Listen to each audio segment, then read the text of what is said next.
Welcome to the third annual Ministerial on the Advance of Freedom of Religion or Belief. We're very pleased that Poland is hosting this year's Ministerial, and we're also very pleased that Jubilee Campaign is participating. We're providing a re-airing of our broadcast that we submitted last month to the UN Human Rights Council. The focus of our event is that China bans faith for all children. Within China, children do not have their internationally recognized right to religion or belief. Regrettably, China bans any child from participating in the religion of their family or their ethnic identity. This is in breach of the Convention of the Rights of a Child and various other United Nations international conventions, and we're asking that the international community focus attention on China and basically call out China and mandate that China get back in line with the international conventions and international obligations that it has agreed to. We ask that you would review this 90-minute video. The video provides testimonials from actual victims who have suffered at the hands of the Chinese, as well as covering a variety of the religious minorities and presenting specific facts and documentation as to what children in their faith communities have suffered in recent years under the Chinese Communist Party. Please have a look and enjoy this presentation. Thank you. Thank you all for joining us. Welcome to this official side event of the United Nations Human Rights Council. This is being hosted by the Jubilee Campaign. Jubilee Campaign is in special consultative status with the Economic and Social Council of the United Nations. Today's topic is focused on the fact that China bans faith for all children. We have a number of speakers today lined up with a variety of minority religious faiths in China, and they will be sharing their testimonies and providing their expertise regarding this topic. The People's Republic of China must take immediate steps to ensure the right to freedom of religion and belief for all children in China. The Chinese Communist Party must cease violence against children as it's perpetrated against children of all faith. That must end. I am the executive director of the Jubilee Campaign. My name is Ann Bawalda. And again, we welcome you to this side event.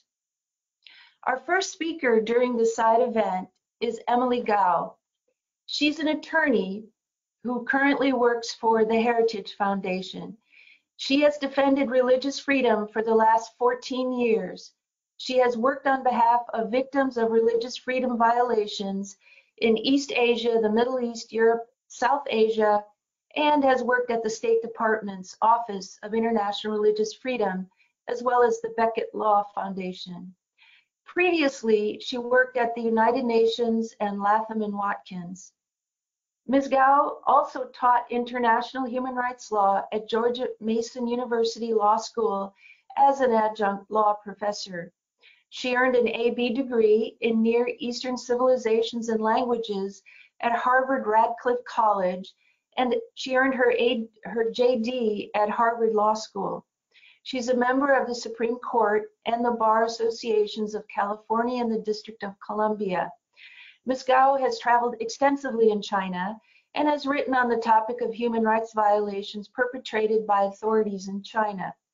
Ms. Gao was the East Asia Pacific team leader of the Office of International Religious Freedom at the U.S. Department of State from 2005 to 2012, and she participated in the U.S.-China Human Rights Dialogue in both the Bush and the Obama administrations. I would like to have attorney Emily Gao provide to us a background on the legal framework and to demonstrate in what ways that religious freedom for children is being violated in China. Ms. Gao, I'd like to turn the mic over to you. Thank you, and good morning. Thank you so much, Anne and Jubilee Campaign, for inviting me to participate in this important event, and thank you to all the panelists and the audience for joining today. I'd like to start with a simple statement from Professor Robert George. All people are conscientious truth seekers, and that includes children.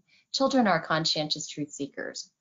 When a child asks, "Why is the sky blue?" or "Why is the grass green?" "Where do we come from and where do we go after this life?" they are seeking the truth, just as adults do. They too want to know if there's a creator, if that creator knows them, and if so, how should they live?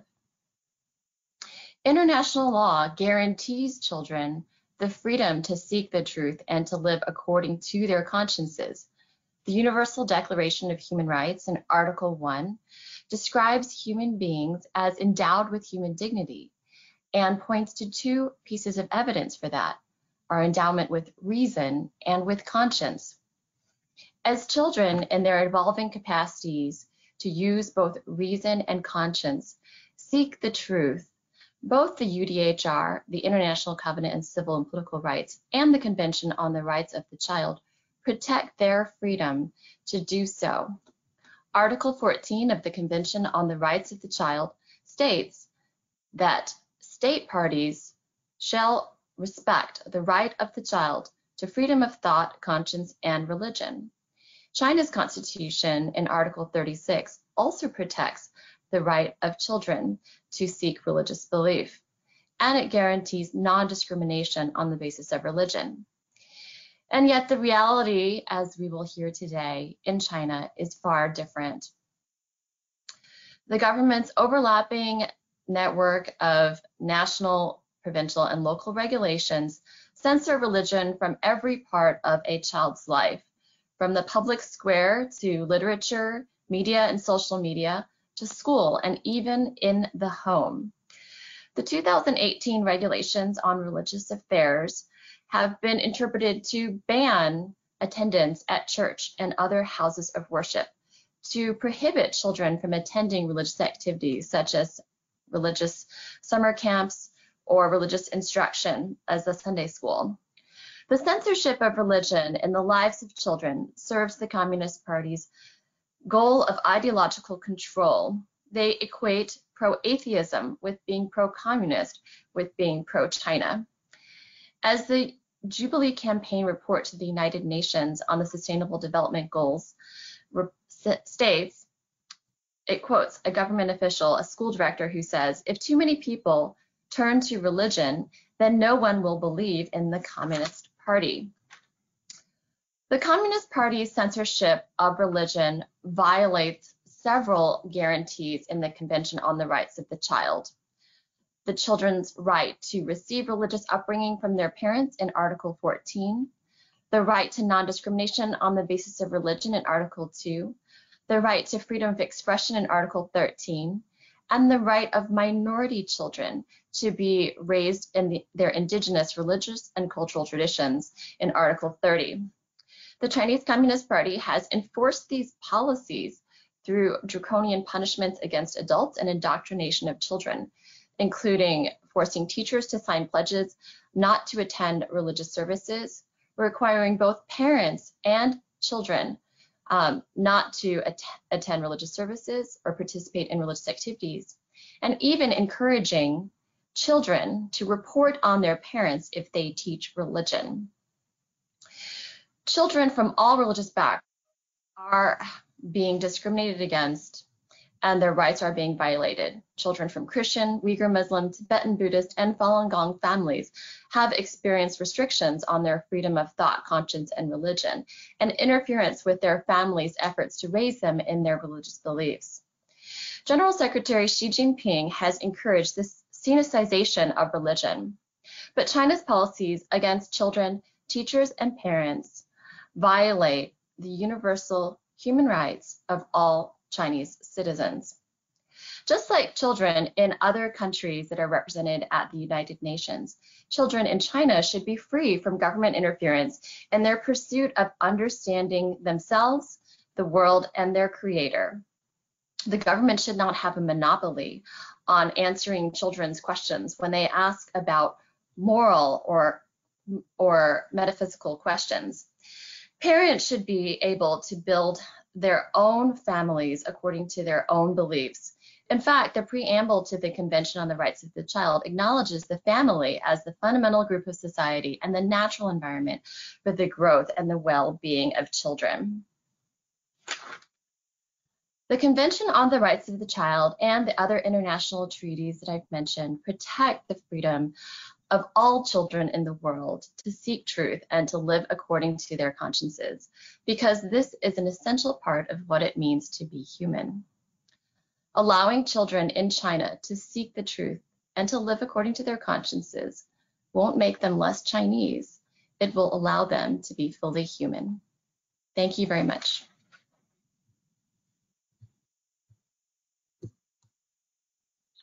Thank you, Attorney Gao. That was an outstanding overview of the current and framework for the situation in China related to children. Our next speaker is a survivor. We're naming him Enoch. Enoch is a former child in the People's Republic of China who suffered a great deal at the hands of the Chinese Communist Party. He and his family were persecuted for their Christian faith. Enoch's family was pressured into keeping their religious affiliation a secret for fear of retribution, but they were surveilled daily anyway. Enoch's father was arrested and detained for some period of time for his faith and Christian leadership. Concurrently, Enoch faced intimidation and threats by his peers, teachers, and government officials that he would be beaten up or rejected from colleges because of his and his family's Christian faith. I would like to turn the mic over to Enoch for him to share what he experienced in the People's Republic of China. Enoch, over to you. Hello.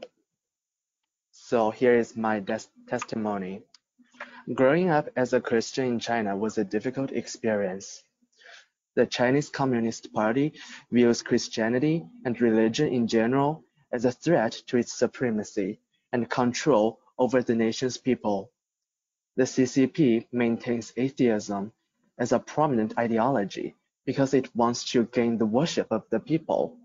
But because Christians and other religious groups believe in a higher existence, the CCP has cracked down on religious groups and churches as a method to exert its authority over the people.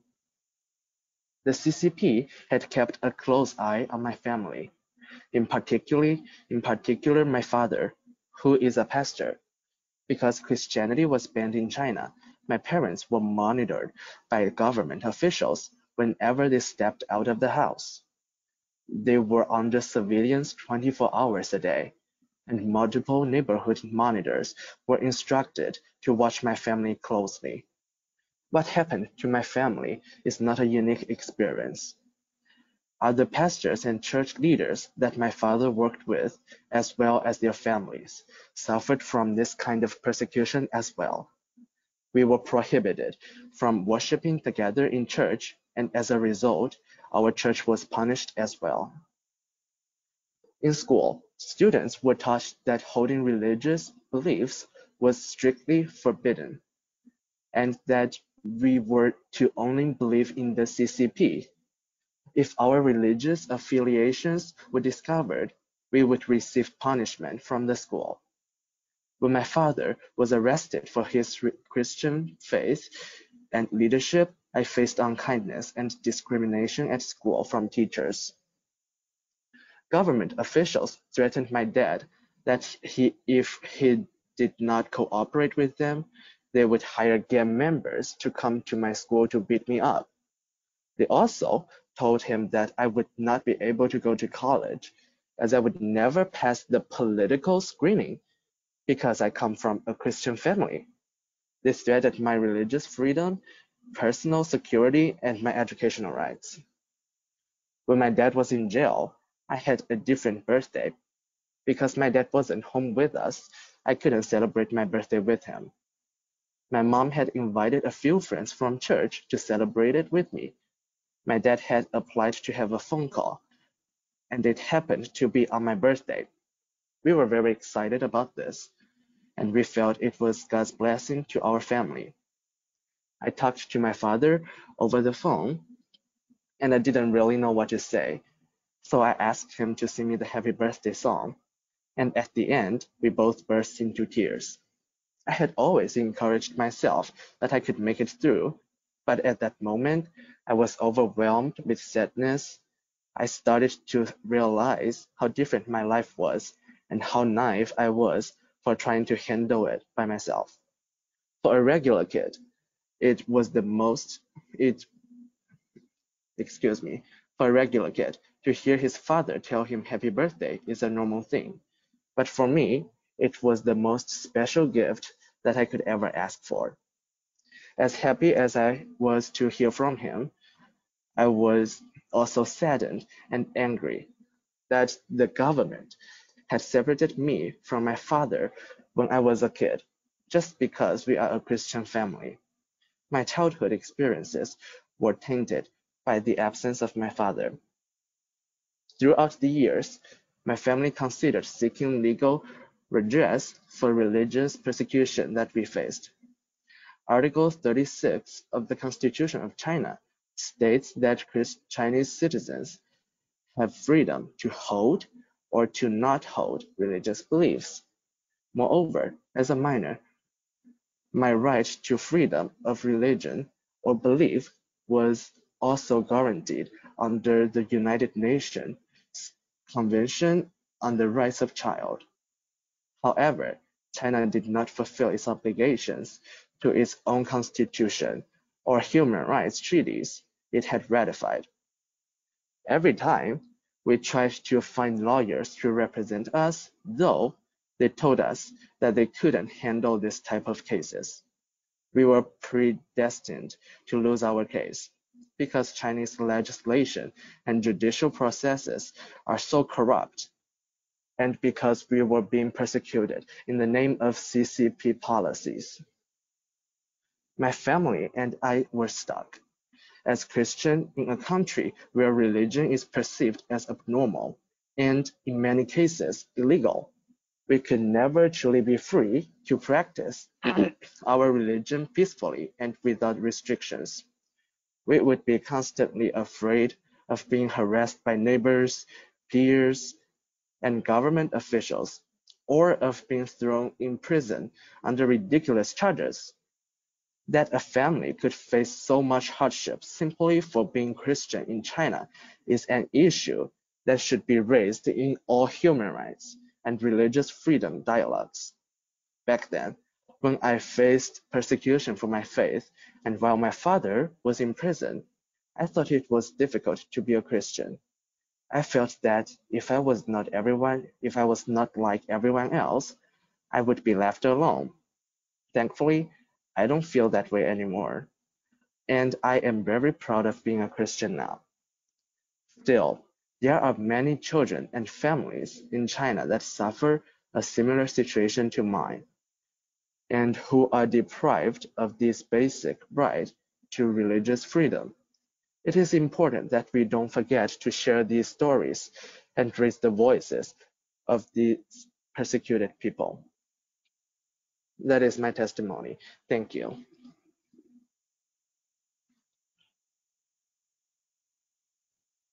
Thank you, Enoch, for sharing from your heart your testimony and what you endured. I would like to point out that Enoch, as well as our next survivor who's going to give her testimony, are no longer in China. It's sad, very sad, that someone who's from the beautiful and just a lovely country of China is no longer able to stay in China due to the fact that they have a religious faith. And Enoch, we appreciate your testimony this morning, and we do thank you for sharing. Our next speaker, her name is Esther. Esther is a former kindergarten school teacher who's been persecuted and imprisoned for her faith, as a Christian and for her involvement in teaching children. After she became a member of the Beloved Church in Guangzhou and a teacher of Woodland Kindergarten, Esther was repeatedly summoned and interrogated by Educational Bureau authorities regarding whether she was teaching her students Christianity or using Christian materials. She was encouraged to give up her faith and to stop teaching. Following Esther's release from a days-long detention period, she realized that she and her husband would never be free as Christians in China, and she too had to flee. Right now, we're going to turn the mic over to Esther so that she can share her testimony and her experience.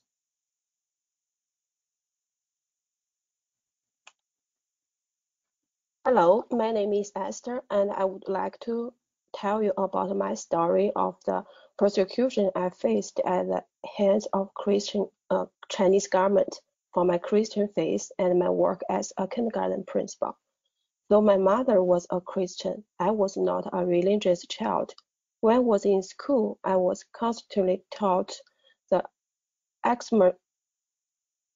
immense was only correct way of thinking, and because my father was an atheist, so I did not consider becoming Christian until later in life. In 2007, however, an incident changed my entire life and ruined my Christianity. I was in a serious car accident while I was traveling to Beijing with my family. It was snowing heavily, and our car flagged upside down into a nearby ditch. We were extremely lucky have a good survived. One of people who helped us told me that just 2 days earlier, a similar accident left 4 people die. I began to wonder if there was a God who had given us grace, and we emerged harmless from such a dangerous event. In the same year, when I was 25, I met 2 Christian sisters at my workplace. Because I was interested, the 3 of us together would study in Bible daily. Eventually, I enjoyed the sister as a member of Beloved Church in Guangzhou. I was officially baptized in July 2007.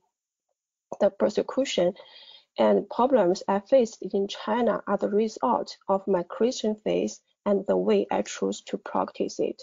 The Chinese government looks very unfavorable on religion, and they try to control it very tightly. The government gets nervous when they suspect religion is being influenced by outside factors because they view it as a threat to the country and to their power.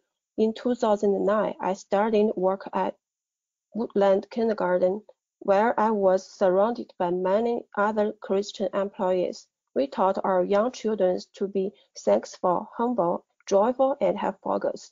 Our program was not a Christian program. Also, it was influenced by Christian ideals. In 2014, I was arrested and charged with operating an illegal business. For many years before my arrest, the education department did not take issue with the books the school used. The problem was about my faith. In the summer of 2011, our church was working with an American team from Great Commission churches to put on Christian summer camp program for adults and teenagers. On July 11th, I received a phone call from the education department who asked me to visit an office. One of the education department's officers asked me and encouraged me to give up my faith to focus on working at the kindergarten. He asked me to stop my involvement with the church. He also asked me to not involve any university students in our outreach. For the most part, the next couple years were peaceful. Also, I would receive phone calls from time to time from the education department, ask me to stop planning religious camps for children and inquiring about the kindergarten. In 2014, I was summoned once again to the department office. I was told I would only be questioned for 24 hours, and I believe this. For the first hour, all three officers took turn asking me questions. I don't remember all of the questions they asked me, but I know they questioned whether the teaching materials organized from the Bible.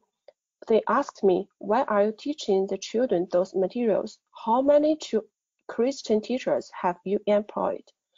Where did you obtain those materials? I was then questioned by a new set of officers who took me back to the kindergarten to search for any religious or illegal materials. They ended the questioning around 11 p.m. I asked if I could go home. They said no.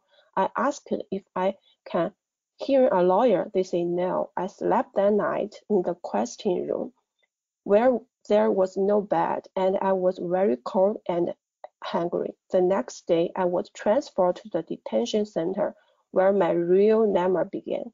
I was forced to work for long hours, slept on one bed shared with 16 women, and was questioned regularly. Over time, the other people connected with the school were also arrested. I was asked over and over again, do you only have Christian teacher at school? Is the current material based on the Bible? Who has involved in printing the material? It became even more clear that I was being unlawfully punished for two reasons, that I am a Christian and that I taught kindergarteners materials based on the Bible. I believe that the Chinese government felt that my studies as a Christian and a teacher was a threat to an ideal of immersed and nationalism that CCP promotes and prefers to be taught in classrooms across the nation.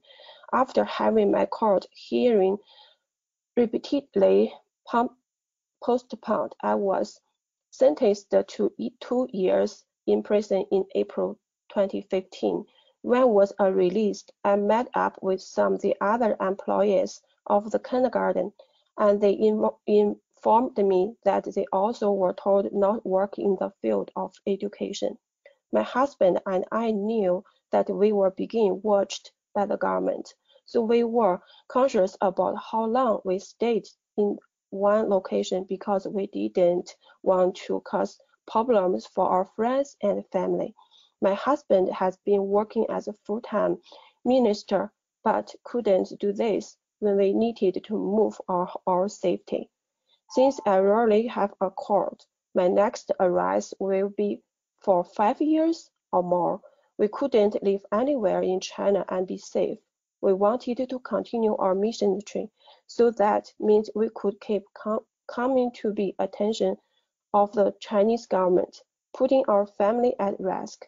Eventually, we decided that we have to leave in order to escape persecution and find a place where we could practice our faith deeply and peacefully. This is my testimony. Thank you.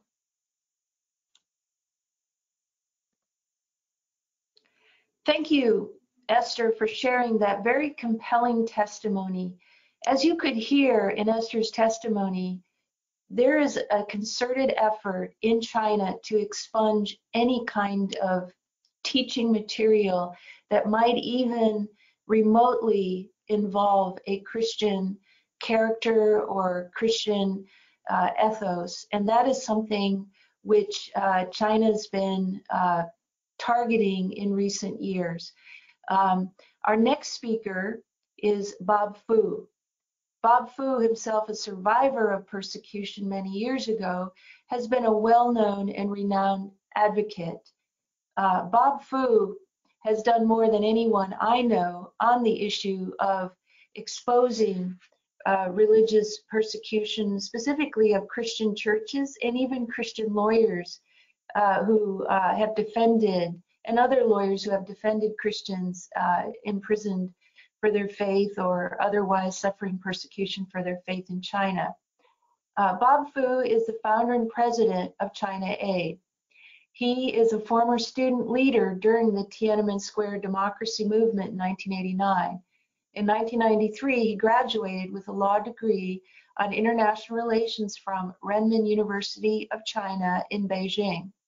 He was a faculty member of the Beijing Party School of the CCP from 1993 to 1996. He was also a house church leader in Beijing until he and his wife were imprisoned in 1996. In 1997, he was exiled to the US. In 2002, he founded China Aid in Philadelphia. He graduated with a PhD from St. John's College at the University of Durham in the UK in the field of religious freedom. He's written many materials. He writes proliferously, and I encourage all viewers to find his materials. You will become very informed about the situation there in China. I would now like to turn the mic over to Bob and ask that he would provide an overview of the current situation in China for Christian minorities. After Bob, we're going to then turn our attention to other religious minorities in China. But for now, let's turn to Bob. Thank you, Anne, for the introduction. Thank you, everyone, for attending this seminar. President Xi Jinping and his Chinese Communist Party really have started a war against the children's faith.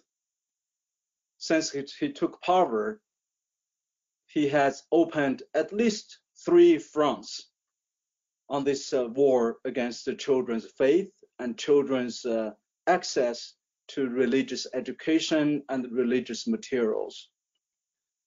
The first front was on the legal side. Under President Xi Jinping, a number of measures had been taken, especially on February the 1st, 2018. The so-called new regulation on religious affairs was passed and took effect.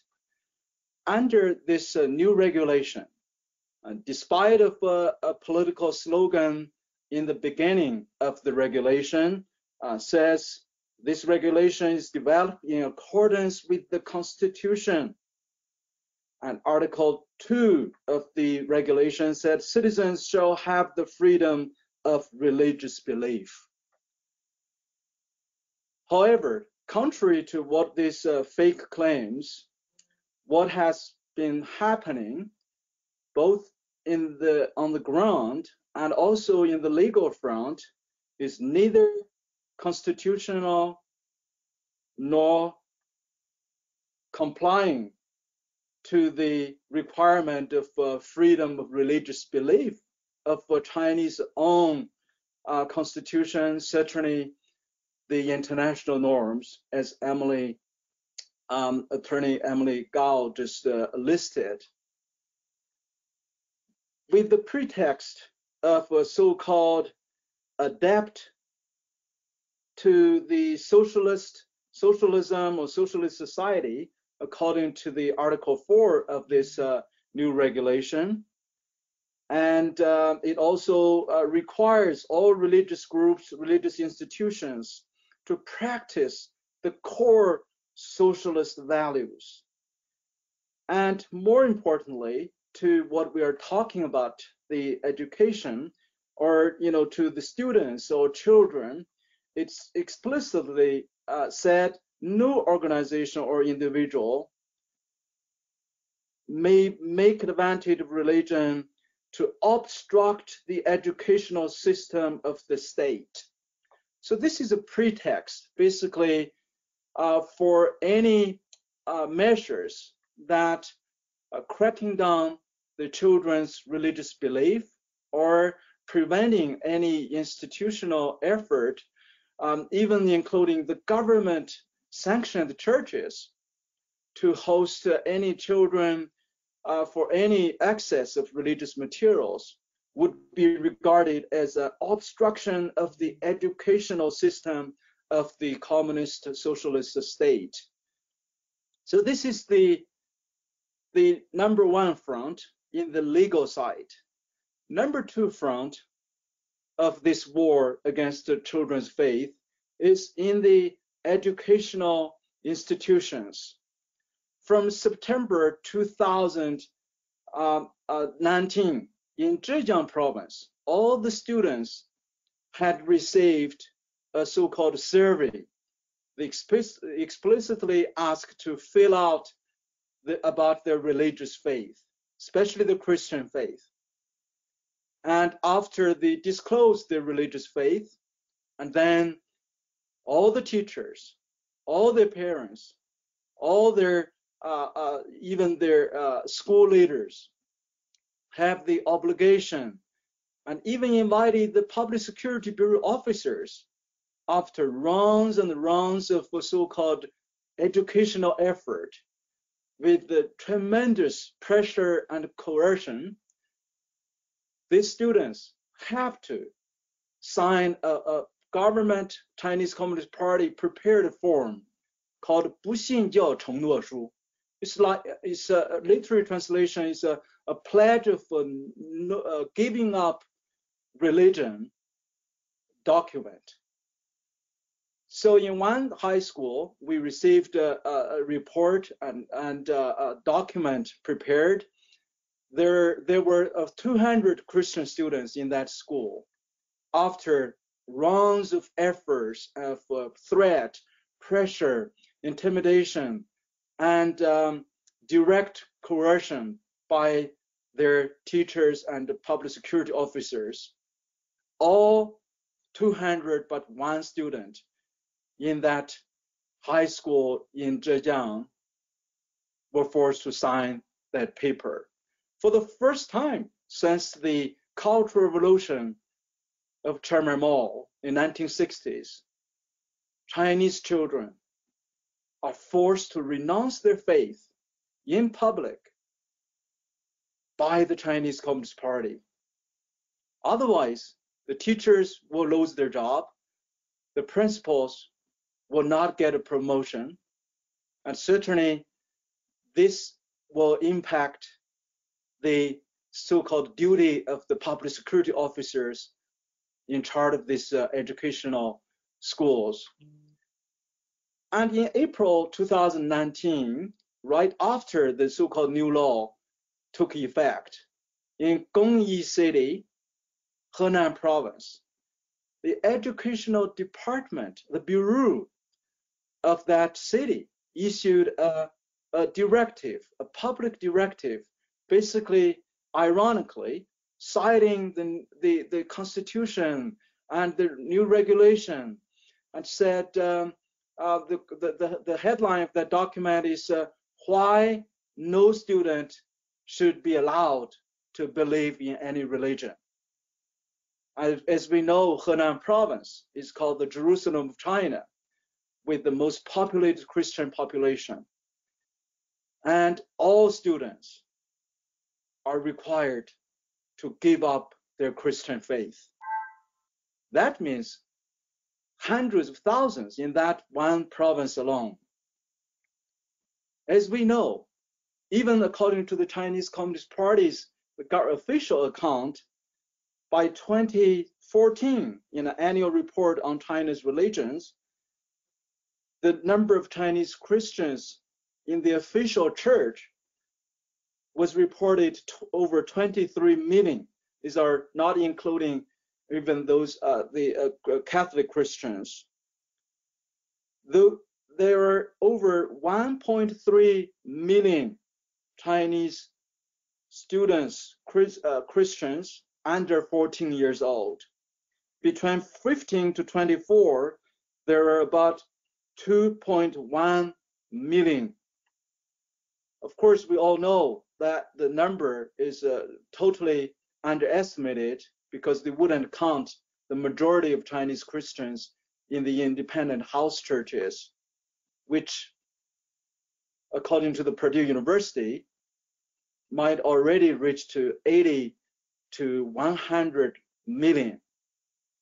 So just a simple math. Even we just say the Chinese government official churches, there are over 3.5 million children, Christian or young students who are under 24 years old. Their faith is totally forbidden. Number 3 front is the family. The Chinese Communist Party, under the so-called the make religion adaptable or compatible with communism and socialism, they pressure the family members to basically totally forbid their children to have any religious faith. And in all the government-sanctioned church buildings, in and around, the church pulpit has to install, the Communist Party has to, force the church to install face recognition cameras in every corner of the church and outside the church, including the church pulpit. And every church corner have a slogan basically called 5 forbidden policies. No children under 18 is allowed to enter into the church building. No student, even college student, and no Communist Party member, no Communist youth member, no civil servants, no military servants member. These are all forbidden categories. So we're talking about hundreds of really millions of children are totally pressured or being prevented from having their religious freedom. So in summary, we know that from the reality, from both the legal front to the educational institutional front to the family front, the Chinese children are being forbidden to even have their basic freedom of religious belief, let alone to have their the freedom for manifestation, practice their religious faith according to the Article 18 of the UN Declaration of Human Rights and other international covenants. So the international community should and must confront this. This is a direct violation. Thank you for your attention. Thank you, Mr. Fu, for your both just revealing the truth, but also just astonishing level of expungement that the Chinese authorities are attempting to do on the Christian minorities within China. We now turn to the Uyghur minorities in China.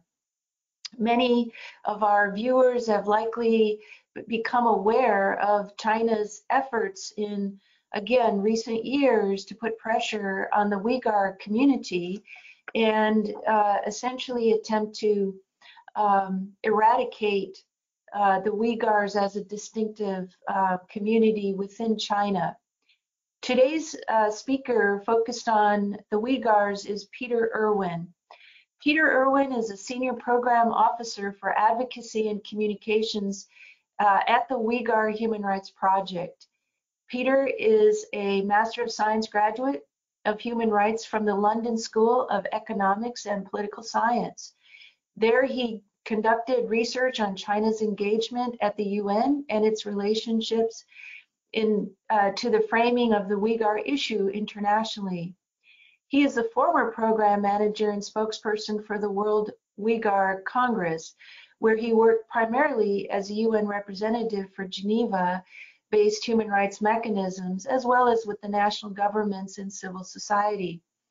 As English language spokesperson, he regularly offered commentary to media, including Reuters, Foreign Policy, New York Times, The Guardian, among others, and he's appeared on media outlets such as the BBC World, Al Jazeera, and Reuters TV. He's also written on this topic extensively. Peter, we welcome you today, and we ask that you also provide an overview how the Uyghur community is struggling in China as well, and the heavy-handedness of the Chinese authorities. Thank you, Peter. Yes, thanks a lot, Anne, and thank you to the Jubilee campaign for organizing this, as well as the other speakers and people in attendance, as well as our panelists, Bob in particular, for showing us just really broadly speaking how the Chinese government treats faith generally. As I mentioned, my name is Peter Irwin from the Uyghur Human Rights Project. I wanted to speak briefly about 4 things about the Uyghur situation. The first is that, giving some context, that the region is increasingly a black box. You see this in Tibet as well. It's very difficult to obtain any kind of information. Secondly, I wanted to speak about the rights of Uyghur children, the Chinese government's approach, and their obligation under the convention to respect and protect those rights. Thirdly, I want to make the case that what's happening to Uyghurs in particular is genocide now. The separation of Uyghur children from their parents is fairly central to this. And then fourthly, I wanted to speak about what the UN should be doing. Not only that, but what they are mandated to do for member states and UN agencies. I'm not here simply to list off grievances, of which of course there are a lot, but I'm here to illustrate that there are means by which this issue can be tackled within the existing international system. The problem, of course, is the unwillingness of some states and the UN system itself to tackle those problems, which I have a couple ideas for as well. First, for context, the region, as I mentioned, is a black box. It's very, very difficult to obtain any kind of information. So Uyghur region, for example, and Tibet as well. Reporters, journalists, for example, have been kicked out of China altogether more recently. UN experts have been denied access. We saw just last week, really, the most recent attempt from journalists to enter the region to simply drive around and take photographs or take video of what's happening, not even to speak to people. It's far too dangerous at the moment to speak to anybody in the region. So Channel 4 presenters last week essentially visited, they drove around, they were followed by police, they were hounded by plainclothes police, interrogated, they were forced to release some of their camera footage. This is essentially the norm since 2018. It's gotten a lot worse because there's been quite a bit more scrutiny of the region. But harassment of reporters and researchers is just, that's the context and the environment in which we're speaking. I mean, I don't really think there are many places around the world where this is the case anymore. It's important, of course, for evidence gathering. I mean, what we've seen is that reporters and journalists and others have been they've been pushed into a corner, and the only way to obtain evidence is through satellite imagery or, analyzing government documents, speaking to people abroad. But the work is still being done. Within the UN system, China persistently blocks UN human rights experts from entering the country. They failed to answer outstanding requests and reminders from at least 17 UN experts or working groups, including investigations from cultural rights, on cultural rights, assembly, enforced disappearances, expression, privacy, counterterrorism. Some of these requests go back 20 years. So when China tries to frame that participation with the Human Rights Council, for example, when they say that they want to be a member of the council or a productive member within the UN system, it's just really stretching the truth. They do not, in practice, cooperate with the UN system. When experts are permitted to enter the country to investigate, many have documented harassment, intimidation, refusal to be granted access to certain regions, for example. One of the last critical visits in 2017 from Philip Alston, the rapporteur on extreme poverty, China afterwards accused him of overstepping his mandate and meddling in China's judicial sovereignty. So this is sort of the environment in which we're speaking. On the rights of Uyghur children, I mean, the main issue, the primary issue, which my colleague at the Uyghur American Association will speak about shortly, has been the separation of children from their parents. The RAND Corporation in the U.S. did some research on this, using, as I mentioned, satellite imagery is really one of the ways in which journalists and other researchers have been doing their own research on the region. They use satellite imagery simply by finding things like play sets, colored squares in the ground that showed them that these were facilities for children. Either preschools or other schools where children were taken. In July, they released research showing that there were 55 that were newly built in one county in Hotan. This is largely Uyghur area.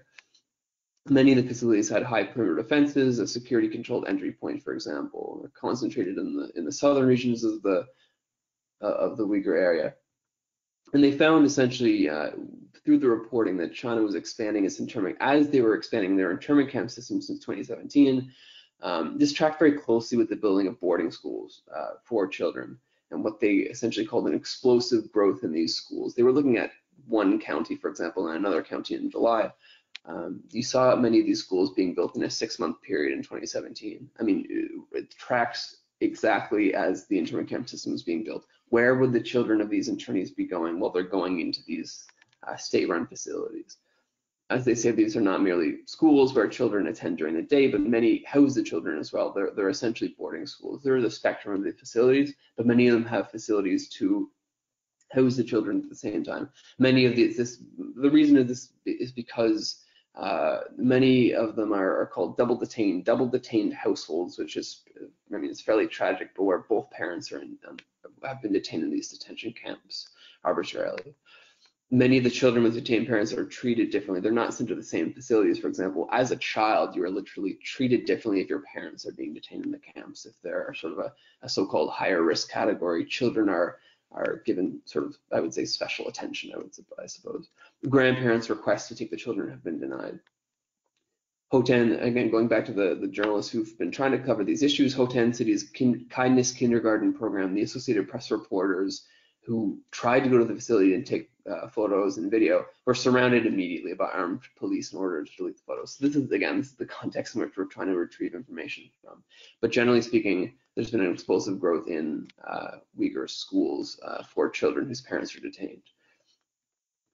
Thirdly, again, contextually, there's a lot going on in the region, but what we found in UHRP's position and increasingly the position of the Uyghur community and also people overseas is that what's happening is genocide. For example, a letter that was released last month that was signed by 35 genocide prevention groups and individual experts said that these measures meet the threshold of acts constitutive of genocide, core international crimes under the Genocide Convention.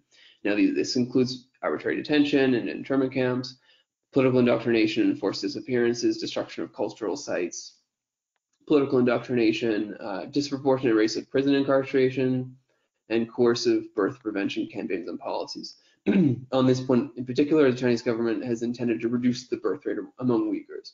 Excuse me.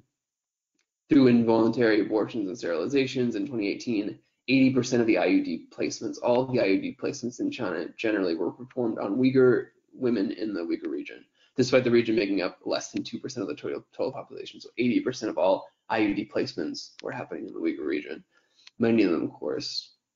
But the letter also says that the forced separation of Uyghur children from their parents has been documented by human rights groups. And one element that constitutes genocide, of course, is forcibly transferring children from one group to another group. The effect of these policies has been a separation of children from parents. Parents who were detained for years, many now are in forced labor, others are simply jailed. I mean, these children, of course, have nowhere to go. It's a policy as some researchers have called intergenerational separation. The internment camps, of course, in some ways, they're effective for the parents, but the education system, as Bob already mentioned, is much more effective in some ways, much more effective means by which children can be turned into obedient Chinese citizens to remove the cultural identity from the children themselves. For what the UN should be doing as a system with the member states or agencies, for example, I think, again, I provide information about why we're limited in the amount of information we're able to glean from the region, because there is a necessity for a UN investigation. I think even if 1/10 of these reported cases, this information that we're getting, were true, and there's really no reason to believe that any of them don't have a factual basis, they do, the situation would warrant an investigation by the UN. At the very least, there needs to be an urgent debate or a special session and a creation of a UN Commission of Inquiry. You know, we've heard from UN member states from Western Europe, for example, albeit, you know, there's been a faint response, Canada, the United States, Australia, but not nearly enough. The Council itself has been responsive to many issues, and it should be responsive to this. There must be a UN Commission of Inquiry. There are 9 commissions of inquiry ongoing at the moment, for example, and one does Chinese situation, generally speaking, warrants one, certainly. China is up for a Human Rights Council seat at the moment. They'll be voted on in October. These seats are for states who uphold the highest standards of promotion and protection of rights, and they must be cooperating fully with the Council. China does not. Again, I can go down the list of all the UN agencies that have been mostly unresponsive to this. The Secretary General's Office, the Office of Genocide Prevention, increasingly UNESCO because of the destruction of cultural sites, right? I mean, there has been simply no response from the UN. And then going forward, maybe we can speak in the question and answer period, but we should look towards the Committee on the Rights of the Child, which has a review coming up in the next couple of years. I'll leave it there. I think I'm just a bit over time, but thank you. Thank you, Peter. We definitely appreciate your input, including providing comments in terms of some of the ways that the international community could act. So definitely appreciate that. And again, a reminder to our viewers, if you have questions, if you would put those in the chat box, at the end of the presentations, we would then provide a Q&A time. We have 3 more speakers. Our next speaker is Ilfadar Eltavir. She's the secretary of the Uyghur American Association. She was born in Urumqi, the Uyghur region, and grew up in Istanbul, Turkey. She has lived in the United States since 2000. She received her BA in marketing from George Mason University and has over 20 years of experience in marketing and project management. During her college years, she taught the Uyghur language in U.S. government employees in Lingua Language Service Center. As the daughter of a prominent Uyghur writer and journalist, she's been an active member of the Uyghur community and a human rights activist for many years. She has organized many advocacy and Uyghur cultural events in the Washington, D.C. area. She currently works as a structure analyst at the energy firm and is fluent in English, Uyghur, and Turkish languages. Ilfadar, we would like you to address at this time this side event, and we look forward to your remarks. Thank you for joining us. Hello, everyone. First, I would like to thank you for giving me the opportunity to speak about Uyghur children. As you know, the UN Convention on the Rights of the Child states that a child, for the full and harmonious development of his or her personality, should grow up in a family environment in an atmosphere of happiness, love, and understanding. China is a signatory to the convention, but is blatantly violating the entirety of the convention. In Uyghur homeland, China has uprooted Uyghur children by the thousands from their families and communities and stripped them of their ethnicity and religious identity.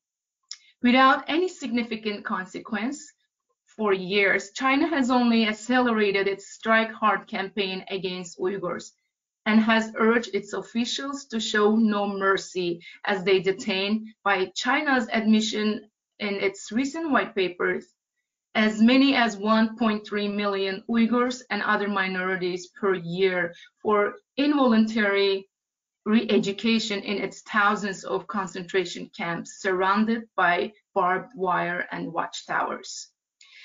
Yet, instead of demanding China cease flagrantly violating the Convention on the Rights of the Child and even the Genocide Convention, the member states of the United Nations have largely been silenced by China. China's crackdown on Uyghur children's right to religion, like the rights of Tibetan and Falun Gong children, is not something new. Even before China rapidly built concentration camps across the Uyghur homeland, Uyghur children faced severe restrictions on the practice of their faith. Minors were not permitted in mosques, studying the Quran and observing Ramadan was forbidden, so Uyghur children were forced to learn about and practice their faith in secret. The failure of the world to hold China accountable for gross violations of religious freedom only encouraged Chairman Xi's regime to greatly increase its persecution of Uyghurs into an actual genocide with thousands of concentration camps and high-tech enabled Orwellian mass surveillance police state.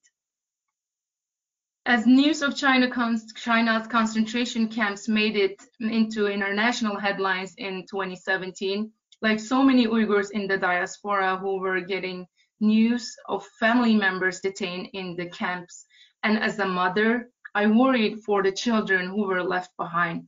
What was happening to children? As China took millions of men and women, young and old, starting with students, teachers, scholars, artists, journalists, and doctors, it tore away at the fabric of Uyghur society. Then we heard the children were stolen away too. into walled off concentration camps under different labels: state-run kindergartens, boarding schools, and orphanages. These are hundreds of thousands of children separated from their parents by force, taken away from the family environment, away from happiness, love, and understanding, and forcefully placed into strange facilities run by a state intent on destroying them. Their familial bonds, their language, their religion, their culture, their identity, their world. These children are then re-engineered through deprivation and brutal indoctrination into loyal Chinese subjects of the Chinese Communist Party. In December 2019, the New York Times reported that nearly 500,000 ethnic Turkic children had been separated from their families. Nearly a year later, with fresh reports discovering hundreds of new detention facilities and extensive forced labor schemes, I fear that hundreds of thousands more innocent children have joined the stolen generation. The future of the Uyghur people is at stake. The millions of Uyghur children remaining outside the state-run kindergartens and orphanages are not safe either. Can you imagine the psychological torture of children being subjected to, not only to a father's being taken away to a concentration camp, but to a mother being subjected to this intrusion of a Chinese homestay official who insists on sleeping in her bed and monitors their reactions from inside their own home? Children are growing up in fear at home, in a daycare and schools, chanting mindless CCP slogans while their parents are forced to do the same in camps and factories. China intends to strip Uyghurs, children and adults, of their identities, to destroy hope, faith, and the soul of our people, to destroy the parts of us that makes us whole. Our past, our present, and our futures are under attack. China's birth control policies in the Uyghur homeland have led to a 60% decrease in the birth rates from 2015 to 2018, according to an Associated Press report. Also, Irwin Zen's report that Peter mentioned earlier have prompted the US and the UK to consider classifying the situation as a genocide and sparked discussion on that issue among researchers and policymakers. But it's every member country of the United Nations that legally obligated themselves by the Genocide Convention to prevent genocidal actions and meaningfully say never again. I implore those who are listening to rise above fear of China's power and not only recognize genocide in the Uyghur homeland while it's happening, but to take immediate action to put stop to the suffering of the Uyghur people. At very least, we can separate ourselves from complicity in China's concentration camps, complicity in buying the exported products made by Uyghur forced labor, complicity in selling China the technology it uses for its Orwellian mass surveillance police state, complicity in making China the world's largest manufacturer of phones while Beijing denies millions of Uyghurs the freedom to use phones to communicate with their family abroad. We can take back the generation China stole from us. We can save the children and reunite them with their families so that one day they will have the opportunity to raise their own children and grandchildren in an atmosphere of happiness, love, and understanding. Every one of us here, if we stand for human rights, if we stand for the right of children to be with their families, to live their faith, their culture, their identity, if we stand against genocide, every one of us have a moral responsibility to take whatever action we can to demand the Chinese Communist Party finally close its concentration camps and stop its state-sponsored forced labor. Thank you so much. Thank you, Ilfadar, for that very, very compelling testimony of what you're aware of and the background of what's happening with the Uyghur community and the absolute appalling, gross, and systematic violations of rights of the Uyghur people perpetrated by the Chinese Communist Party. It's gut-wrenching as a woman to hear how mothers are so harmed with the deprivation and the removal of their children. And some of the stories that you just shared are just absolutely gut-wrenching. Thank you for sharing that. And we certainly join with you in decrying these violations, and we do want to save the children of all the minorities. The next minority group that we will be having a speaker talk about are the Falun Gong. Our next speaker is Lynn, a survivor, also a survivor from China. Dr. Lynn is a passionate and dedicated human rights activist. He's a survivor from the 1989 Tiananmen Square massacre in Beijing. He's an eyewitness of the brutal killing of innocent citizens that the Chinese Communist regime committed on the night of that massacre. Dr. Lynn and his wife were detained in China in 2000 for actively engagement in urging China to end the persecution of the Falun Gong practitioners. Fortunately, he and his wife were rescued back to the US to complete his PhD studies due to the kind rescue efforts from mentors, friends, and students from the University of Alabama and Georgia. And we welcome you, Lynn, to explain what is the current situation for Falun Gong practitioners and their children. Thank you for joining us. Thank you, Anne. Thank you for the wonderful introduction, and thank you for Jubilee campaign to invite me to join this panel.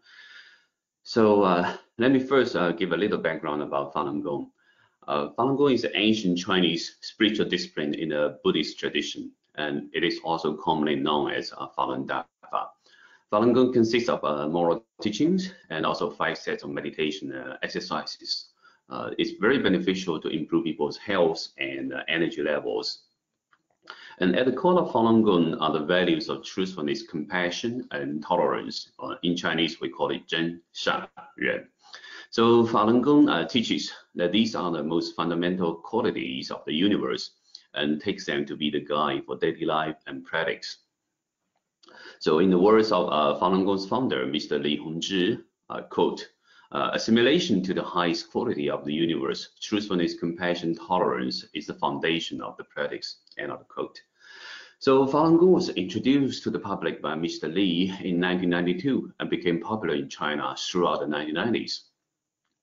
And because its teachings are rooted in the traditional Chinese culture and resonated deeply with the Chinese people across the country, it grows tremendously. So by 1999, about 70 to 100 million people had taken up the practice.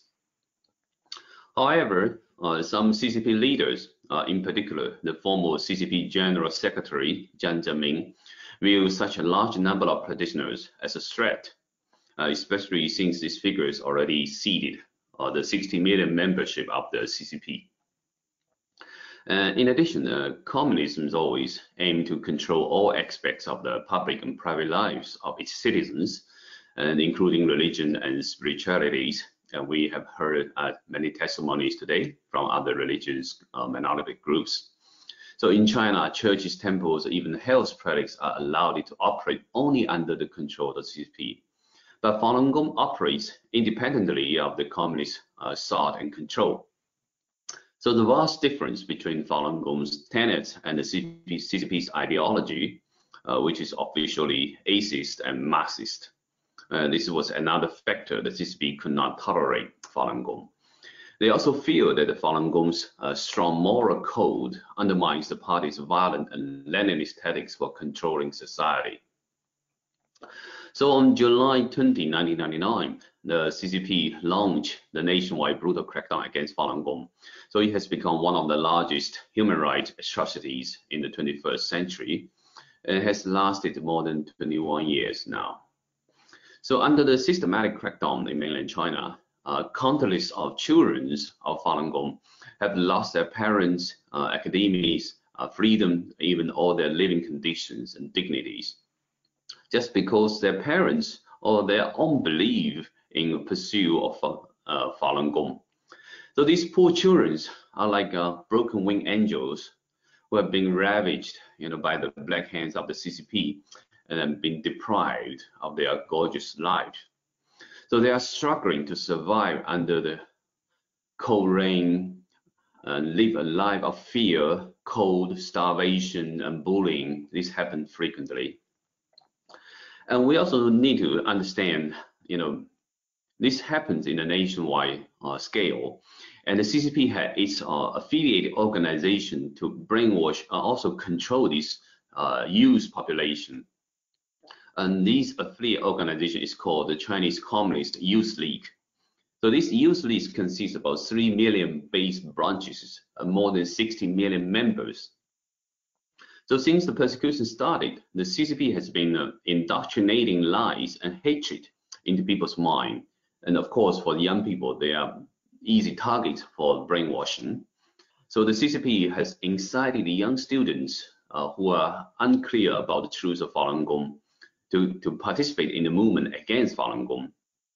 So the Youth League Central Committee issued 2 documents, namely, first one is notice on not allowing the Youth League members to practice Falun Dafa, and the second one is notice on implementing the gifts from central governments to thoroughly carrying out study and education movements among Youth League members to fight against Falun Gong. So these national policies has, implemented nationwide, and so this is the Chinese government's solutions and for nationwide anti-court movements against the Falun Gong groups. So they label the Falun Gong as a court to justify their persecution. So because the engagement of this youth league, so the persecution of the Falun Gong practitioners' youth community was very systematic, carried out in the school systems. So on the website of Minghui.org, Falun Gong groups in the United States have documented the persecution of hundreds of adolescent or children of Falun Gong practitioners. So their sufferings, including being threatened to confess, also forced drop out of school, giving up their beliefs, losing parents or become orphans, or being beaten and imprisoned, or sentenced to labor camps, or being sexually assaulted or raped, becoming depressed or insane, or even losing their lives. So it's full-blown persecution. And all these records with specific name, addresses happened in every province of China, clearly indicated that this is a consistent pattern of systematic policy and tactics to force these children to give up their Falun Gong belief or turn them into victims due to their parents' belief. So as some individual case, I will go through at the end, but before I go through the cases, just to save time, I want to first mention that it's very painstakingly to go through these reports for the adolescents or children of Falun Gong that's being persecuted. And it's even more saddening that the international society have been very weak or even silent on condemning CCP on this huge human rights atrocity that happened to the Falun Gong practitioners. And in 2019, the Independent China Tribunal has reached final judgment that forced organ harvesting has been committed for years throughout China on a significant scale. And the Falun Gong practitioners has been one and probably the main source of organ supply. And of course, the Uyghur groups also subject to this organ harvesting. So this final judgment has been presented to the United Nations on September 2019. However, 1 year has passed, and UN has not taken any actions to respond to this judgment. And needless to say, there is no action was taken to condemn CCP on this or even further investigation. But what is more ironic and shameful is that UN Human Rights Council has included a Chinese diplomat, Jian Duan, to be a member of the UN Consultative Committee.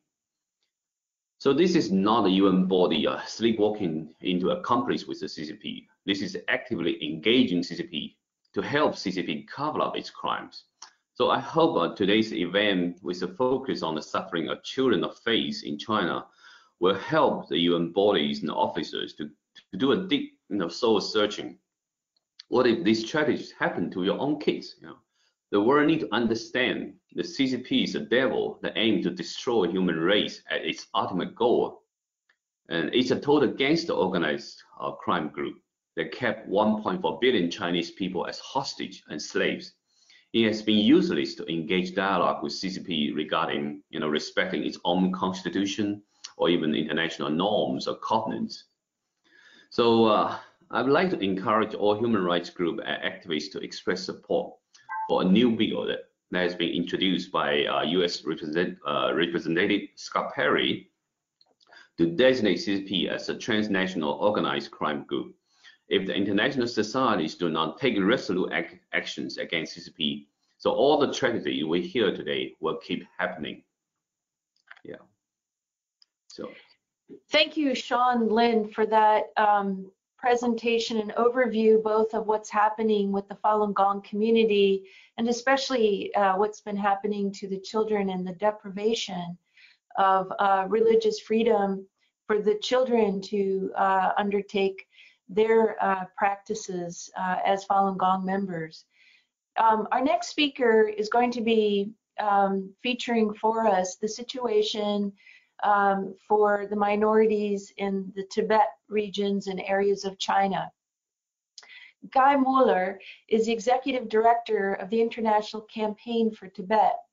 Before joining the International Campaign for Tibet in 2005 as executive director in Germany, Guy Mueller served on the board of Amnesty International Germany and worked as research associate in the German parliament. He heads the Berlin office of ICT. Since 2015, he also coordinates ICT's United Nations initiatives. He has given briefings at the Commission on the Convention on the Rights of a Child, the CRC, the Committee Against Torture, Committee on the Elimination of All Forms of Racial Discrimination, and at the UN Human Rights Council. ICT, as a member of the FIDH and of the governing body of German Institute of Human Rights, Germany's National Human Rights Institute. ICT is also a member of the NGO Committee on the Freedom of Religion or Belief, which is based in Geneva. Mr. Mueller, we welcome you today to provide to us what the situation for those in Tibet, part of China. Thank you. Thank you very much, Anne, and I'd like to thank the Jubilee Campaign for organizing this very important panel discussion on the sides of the Human Rights Council session. I would like to make 3 points. Generally, one, I'd like to give a little bit of context. Secondly, I'd like to refer to some specific issues. And thirdly, I would like to give some recommendations from our point of view, what can be done by the international community. My Uyghur colleagues have already pointed out the similarities between Tibetans and Uyghurs in some respect. And it is also nothing new also for Tibetans to experience repression in terms of their right to freedom of religion or belief. Nevertheless, we have been monitoring a downward trend over the past years, ever since Xi Jinping took over the leadership of the People's Republic of China. In terms of the Tibetans, we have been monitoring a more assertive program to continue a policy of absolute control and assimilation, which of course also has its impact on freedom of religion.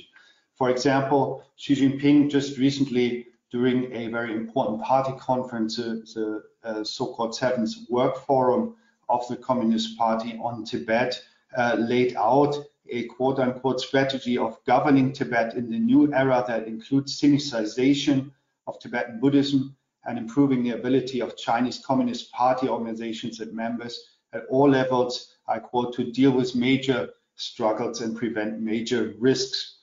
There was also a considerable emphasis on ensuring national security and ethnic solidarity, which certainly shows how much of politicization and ideology is involved when it comes to culture and religion in Tibet. Concretely, this means for Tibetan Buddhism, as this important meeting pointed out, Tibetan Buddhism should hence be guided in adapting to socialist society and should be developed in the Chinese context. And if you look, for example, at what this means for monasteries of Tibetan Buddhism, you will see that this means surveillance, party presence, and also up to the changing of the Buddhist curricula that is being used to educate young monks and nuns. Sinicization in this context is of utter importance for us to understand as one of the central concepts here. It generally refers to assimilating ethnic minority communities within territories under Beijing's governance into Chinese culture and political systems as defined by the party, which frequently describes its broad objective as socialism with Chinese characteristics. In terms of religion, Sinicization involves ensuring that spiritual beliefs and teachings conform with the CPC's principles and objectives. For example, already in 2015, as many of you know, she spoke about Sinicizing Catholicism, Protestantism, Islam, Taoism, as well as Buddhism. And in 2016, he repeated, he underlined the CCP leadership vis-à-vis religious groups who, I quote, must adhere to the leadership of the CPC and support the socialist system and socialism with Chinese characteristics. This means, as we as an organization consider this being a new aggressive approach to assimilate Tibetan culture, Tibetan Buddhism, and in the end to also eradicate Tibetan culture. In terms of examples against this background, I would like to just briefly refer to three.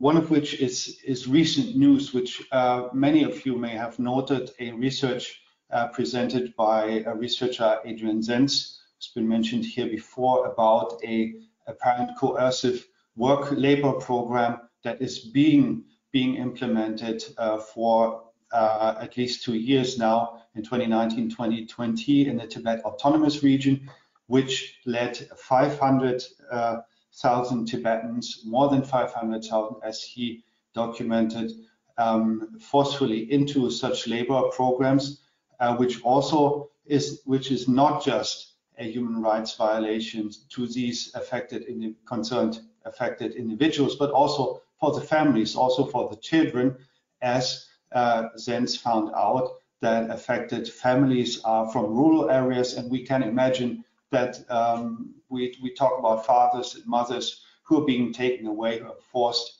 into such programs, being taken away from their children, which is quite drastic.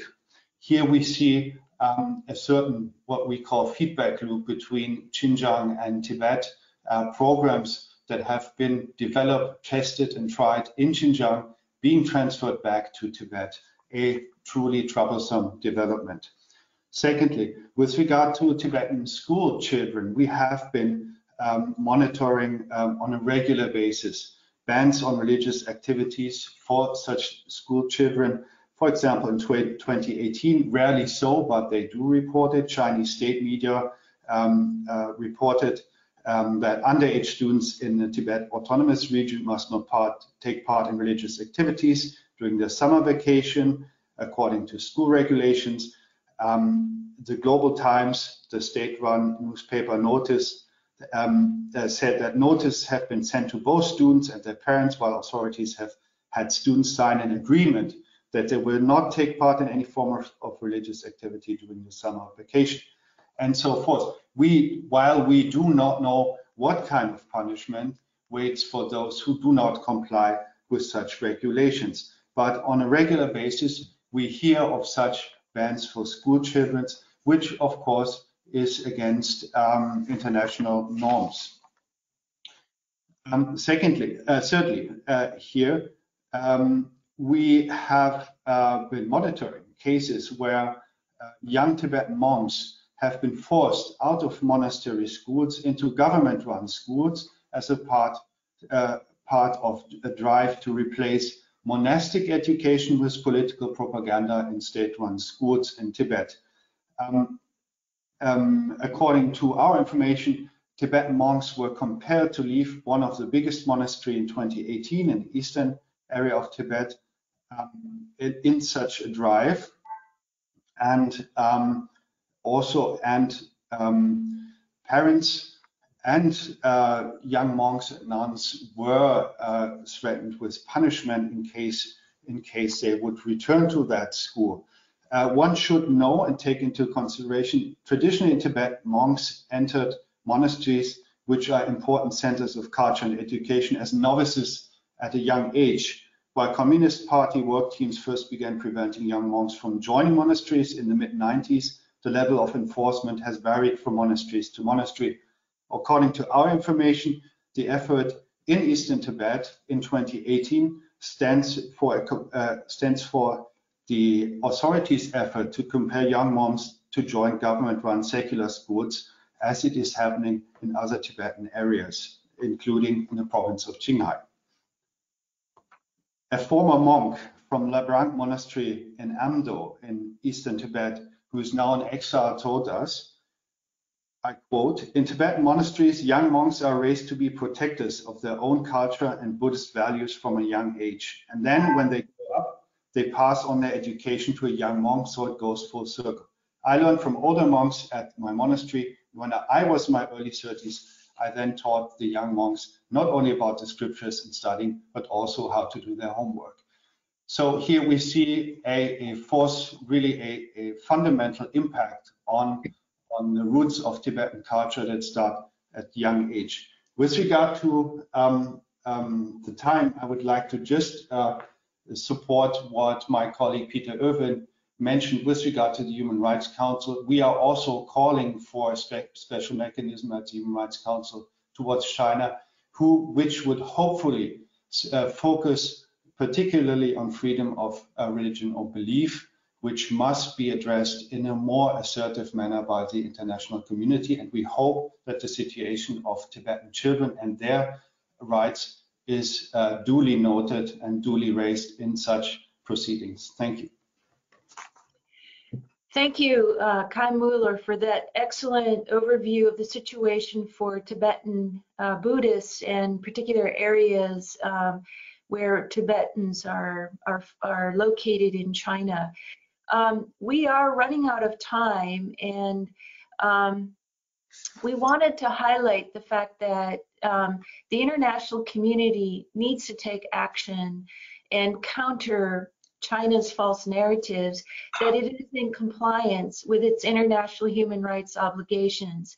We have heard today clearly that China has derogated its international human rights conventions that it's signed on to, its other obligations within the international framework.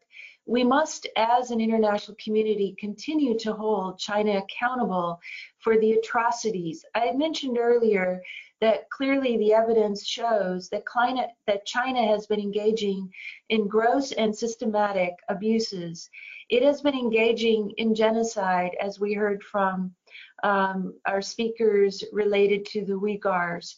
It has been engaging in efforts that clearly are in violation of human rights standards. And we call upon the international community to prevent China's acceptance of its narrative, and instead to review and to recount all these communities that have been suffering. Our particular focus has been the children who have been deprived of their faith. And what we've heard today, they've also been deprived of even spending time with their parents. which is anathema to anything human. And we must stand up to China and prevent China from continuing to, in the UN context, claim that it's adhering to human rights when it's not. So again, I apologize that we will not take time for questioning, for Q&A, due to the fact we're now out of time, that we've run our 90 minutes for this program. But we do ask that we continue engagement on this topic. There have been a number of speakers who have provided specific ways that the international community enact. Jubilee Campaign intends to circulate those recommendations to missions within Geneva as well as New York and other contexts. And we encourage every organization that has participated today to do likewise.